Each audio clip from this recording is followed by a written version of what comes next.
Fala pessoal, tudo beleza? Vamos aí a mais uma aula de Física 3 e nessa aula nós vamos ver campo elétrico uniforme, parte 2.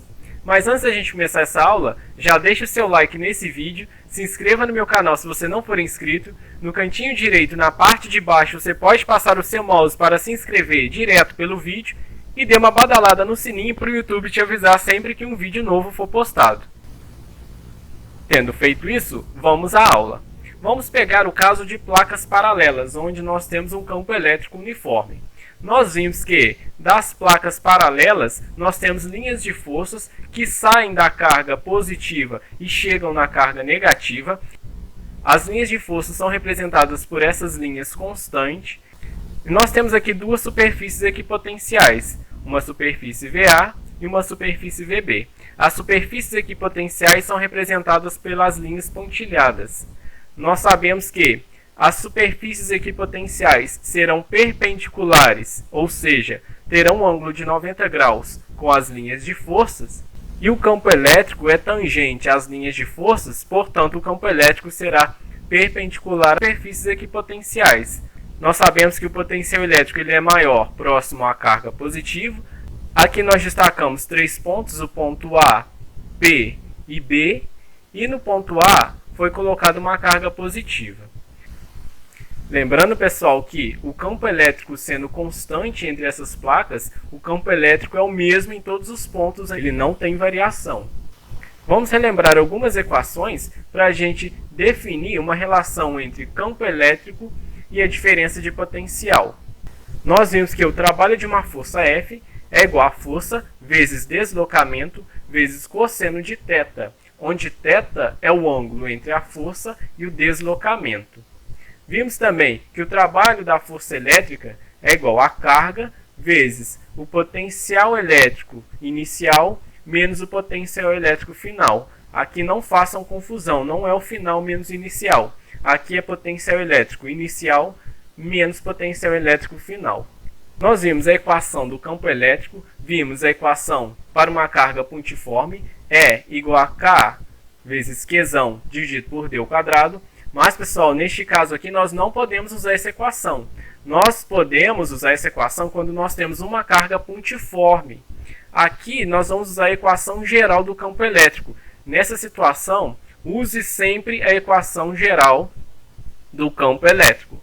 A equação geral do campo elétrico que nós vimos quando nós definimos o campo elétrico é que o campo elétrico é igual a força elétrica dividido pela carga.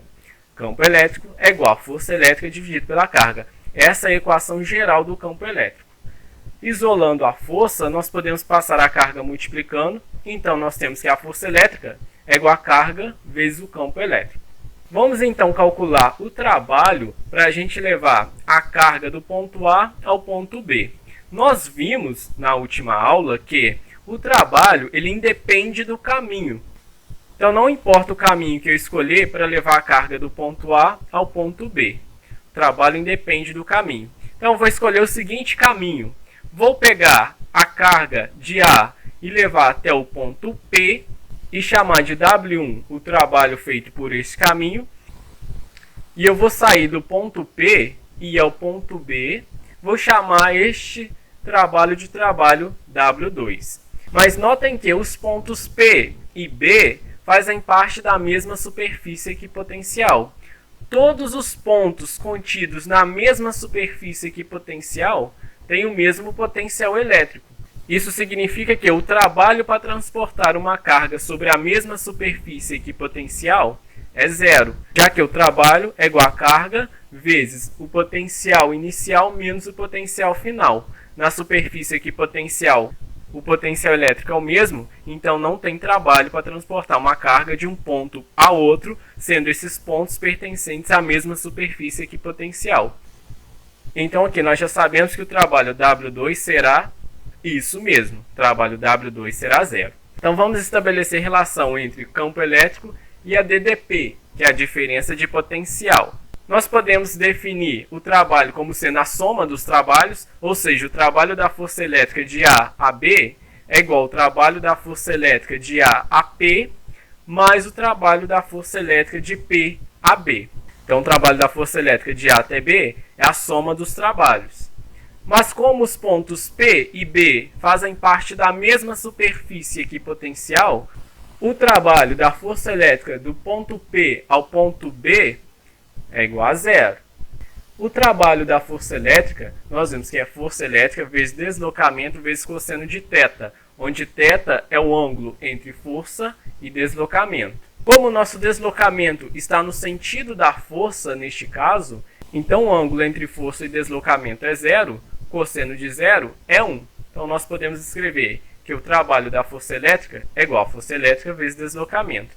Neste caso, pessoal, a força elétrica ela é constante. Mas por que, Rodrigo? A força elétrica ela é calculada como a carga vezes o campo elétrico. Como o campo elétrico é constante e essa carga de prova ela também é constante, logo a força elétrica será constante. Então a gente pode calcular dessa forma. Substituindo a força elétrica, nós temos que o trabalho da força elétrica é igual a Q vezes E vezes D. Onde Q vezes E é a força elétrica e D é a distância. Então nós podemos aqui colocar as equações do trabalho que nós vimos. Nós vimos que o trabalho da força elétrica é Q vezes E vezes D. E nós também vimos a equação do trabalho para a força elétrica, que é Q vezes VA menos VB. Como é potencial elétrico inicial menos potencial elétrico final, e eu estou saindo do ponto A indo para o ponto B, aqui eu já estou fazendo a diferença de potencial VA menos VB. Vamos então igualar esses trabalhos. Q vezes E vezes D é igual a Q vezes VA menos VB. Aqui nós podemos detonar esse cara, cancelar essas cargas, daí fica E vezes D é igual a VA menos VB. Vamos definir essa diferença de potencial, VA menos VB, como sendo U. É muito comum aparecer essa letrinha para vocês. Então, a diferença de potencial VA menos VB, eu vou chamar de U.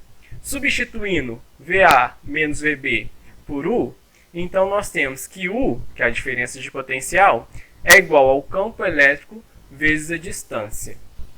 U é igual a E vezes D. Essa expressão é conhecida como U-ED. Para você não esquecer, U é a diferença de potencial, E é o campo elétrico, D é a distância. Mas pessoal, pelo amor dos céus, não façam confusão. Aqui muita gente erra quanto a essa distância. Nós temos aqui o nosso esquema. Às vezes no enunciado é dada a distância do ponto A ao ponto P. É dada a distância do ponto P ao ponto B. Aí o pessoal fala, então aqui a distância vai ser a distância de A até B. É só fazer Pitágoras. Aí vai, por exemplo, se a distância de A até P é 4 e a distância de P a B é 3. Então fazendo Pitágoras, a distância de A até B é 5. Aí vai, coloca 5 na expressão e erra o cálculo da diferença de potencial. Pelo amor dos céus, não é isso. A distância D é a distância entre as superfícies equipotenciais. Não façam confusão. A distância é a distância entre as superfícies equipotenciais. Beleza? Não façam confusão. Daí nós podemos agora ver uma unidade oficial do campo elétrico. Nós vimos que a diferença de potencial é igual ao campo elétrico vezes a distância. Isolando o campo elétrico é igual a U dividido por D. Vamos aqui aplicar a unidade de medida. A unidade de campo elétrico é igual a unidade de diferença de potencial dividido pela unidade de distância. A unidade de diferença de potencial nós vimos que é volt e a unidade de distância é metro. Então, substituindo as unidades de diferença de potencial e distância, nós temos que a unidade de campo elétrico será volt por metro. Daí, a unidade de E é igual a V por M. Essa, pessoal, é a unidade oficial do campo elétrico no sistema internacional. Mas nós vimos que quando a gente tem uma carga pontiforme e a gente traz uma carga num ponto qualquer do espaço, e aí a gente verifica que neste ponto tem uma força, então tem um campo elétrico, daí a gente usa a expressão E igual a F dividido por Q. Daí também nós temos como unidade medida para campo elétrico o Newton por Coulomb. Portanto, pessoal, as unidades volt por metro e newton por coulomb são equivalentes, são iguais. Com isso, 1 volt por metro é igual a 1 newton por coulomb. Beleza? Bom, então por hoje é só. Espero que tenham entendido. Deixe o seu like nesse vídeo. Compartilhe esse conhecimento com seus amigos. Deixe aqui nos comentários se ainda resta alguma dúvida. E não se esqueça de se inscrever no meu canal para receber mais conteúdos como esse. Valeu, pessoal!